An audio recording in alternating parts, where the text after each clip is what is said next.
Here we go. This could be Gitmo West. Right now, it's a prison with no prisoners in tiny Hardin, Montana. City officials want to fill it with detainees from Guantanamo Bay, terrorists like self-proclaimed 9/11 mastermind Khalid Sheikh Mohammed. It would bring jobs. Believe it or not, it would even bring hope and opportunity. This is the poorest county in Montana, and the $27 million prison has turned into a white elephant.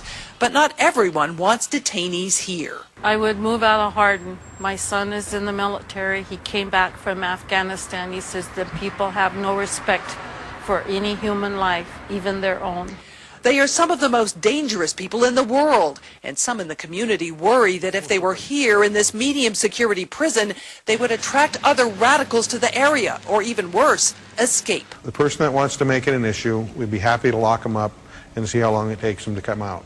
And then if they can, I'll buy them coffee at the coffee shop. Not a problem. There are plenty of cameras and wiring for more, and row upon row of razor wire. They're even ready for trouble here. They've got gas masks and riot helmets, shields, batons. They even have guns.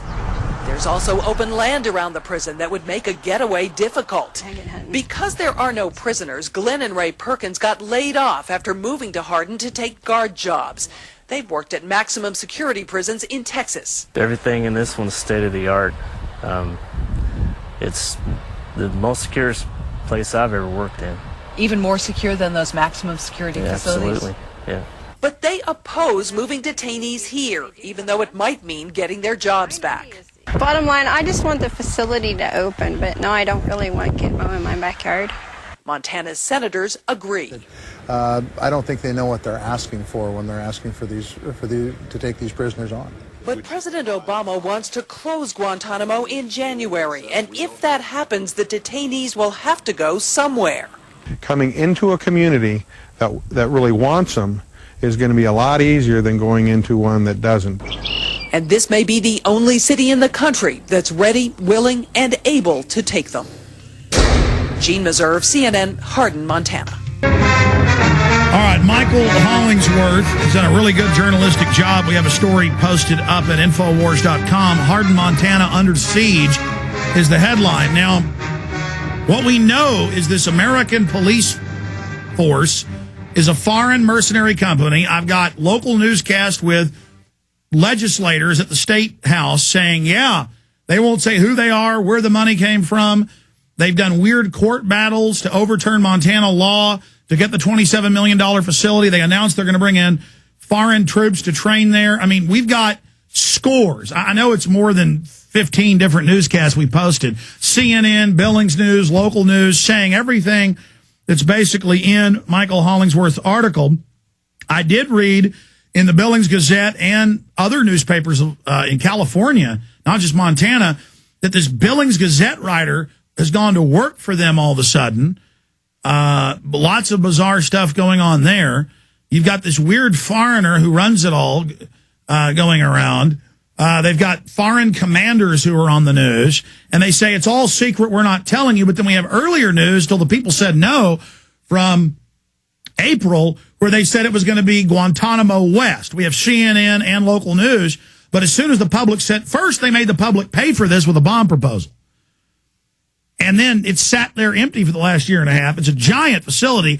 This American police force put their decals on SUVs saying they were the local Hardin police force. This is all confirmed. But Michael Hollingsworth has been interviewing the locals, talking to them. He knows who all of them are. We're going to be reporting with him in the next few days here on air. I will let you know that by Friday, at least, we're going to have reporters on the ground there. Imagine who may be there. Just going to leave that open for imagination. I'm sure I've already hinted enough. I'm going to be there tomorrow, folks. I always tell the enemy when I'm coming. So the point is that I like to give them a heads up going there to do this, because then they'll overreact and show who they really are, too. So the point is, I want them to know I'm coming. Anyways, I'm not going to let people know exactly what, but tune in tomorrow. Let's go to Michael Hollingsworth. Michael, tell us briefly about yourself, and then in a snapshot, what's really going on there. Thank you very much, Alex. I wanted to open by saying it's both an honor and a privilege to be with you today. Well, it's nice to talk to you. I represent a patriotically based website called Freedom Video USA that represents a vast number of American patriots who are all military veterans, law enforcement veterans, concerned citizens, people that have not been blinded by the current presidential administration's smoke and mirrors. We are able to see right through it, and we absolutely have a 100% policy for dispelling all of the bovine fertilizer that's being spread from corner to corner in this country. I got some emails from some very good friends of mine who are just as dedicated to truth as I am, and said, hey, man, this is up in your neck of the woods. What's going on up there? And I looked into it, and I was like, APF? I'm like, what does that even mean? I says police forces are hired by the local the local jurisdictions that they work for. There's no such thing as a national police force. But a little bit of background on me. I'm 8 years in service in 2 branches of the U.S. military. I've worked in the private sector a little bit, worked for a small-time government contractor, done a lot of civil service work. All of the men in my family are veterans, have been American patriots, and that's what we classify as our number one line of employment as American patriot, preserver of the representative republic in which we live. Good. So you're up there, you live nearby, you went and checked it out. Give us your take on it.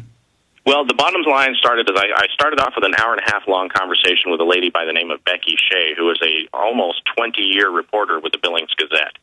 And she was the one who broke the story initially, so I contacted her. She is now currently the public affairs liaison for American Police Force. And I spoke with her, had a very interesting conversation where it felt like she was trying to sell me something. And I said, well, how did this happen? How did you go from being the reporter that broke this story to being, the mouthpiece of the beast here kind of thing? I said, all of the people, all the things that I'm reading, all the feedback I'm getting from the people of Hardin say that they're not interested in having, hell, they weren't even notified. These people just came out of nowhere. And she says, well, I went from driving a 99 Dodge Intrepid with a broken tie rod and bad front brakes to a black Mercedes SUV with a fuel card that I don't have to pay for and a substantial increase in salary. So I said, so essentially you sold your soul. And that didn't go over real well. Well, but, she's quoted in other newspapers making similar statements. It seems like she's so starstruck by the money, she's even wanting to talk to us. And then meanwhile, you've got guys with foreign accents going, we will tell you nothing. We are bringing in foreign forces. In these newscasts, it's like they're trying to freak everybody out. And it's just classic intelligence operation. They admit they're looking at it for the Guantanamo Bay. They have another former Supermax, and I need to print that off before we leave because I saw it in the news, and I haven't Googled it yet. But there's another Supermax in Montana. This is a Supermax where they, quote, have animal rights activists and U.S. terrorists, and I saw civil rights suits filed because they don't let them see their families even once a month for visitation. So clearly Montana's the place. Clearly this is being looked at as where they want to move these assets in, and then it's just red flags are shooting, and red flags are shooting up. Then they show up in black SUVs saying they're the Hardin police. Then they have the head of this Twin River Authority that's kind of taking over, that's leased it to them, saying, oh, yes, well, it is our wish list for them to be the police. Am I entering the Twilight Zone? No, sir, you're 100% correct. I spoke with Al Peterson, the executive director of Twin Rivers Authority yesterday very briefly. I got him on the phone and I asked him to confirm or deny these rumors. And I said, this is a facility that was denied operational status because it was not built in specification to Montana code.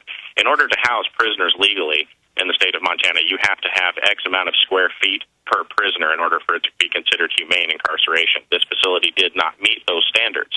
My question to him was, how is it that the director of the city of Hardin could build such a facility with such a high price tag on it and not know from the blueprint stage that it wasn't going to be up to specs? So this is all, like you're saying, red flags that started popping up to us going, okay, was this facility built specifically with the intention? Is this how far back this plan goes? Is that they already were building these facilities because they knew there was no way their state was ever going to allow to house them? So yesterday I spoke with the Governor Brian Schweitzer's office, who assures me that absolutely nothing or illegal or unconstitutional is being allowed to happen. I rebutted with, then why are these people showing up and committing the felony of impersonating a peace officer by having Hardin Police Department written on their vehicles?